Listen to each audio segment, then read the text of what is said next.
আসসালামু আলাইকুম, সবাই কেমন আছেন? আশা করি ভালো আছেন। তো দেখুন, আজকে আমরা তিনজন আসছি মার্কেটের মধ্যে।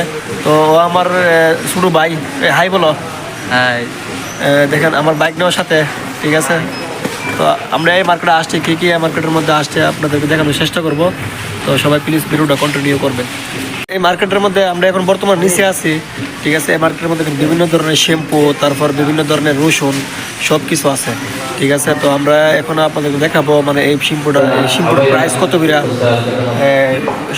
রসুনের প্রাইস কত করে, সাবানের প্রাইস কত করে, এখন দেখানোর চেষ্টা করবো। তো প্লিজ ভিডিওটা কন্টিনিউ করবেন। আর এই মার্কেটটার নাম হলো আলমে তৌফিক। দেখুন মার্কেটটা অনেক বড় একটা মার্কেট। তো এখন আপনাদেরকে দেখানোর চেষ্টা করবো শ্যাম্পুগুলো কত করে। দেখুন এই মার্কেটের মধ্যে বিভিন্ন ধরনের শ্যাম্পু আছে। এটা সৌদি আরব তাবুক অবস্থিত মার্কেটটা। দেখেন এই যে পার্ট প্লাস শ্যাম্পুগুলো দেখেন, এটা হলো 600 মিলি। 600 মিলি, এটার প্রাইস হলো 18 রিয়াল। দেখেন 18 সার দেওয়া আছে।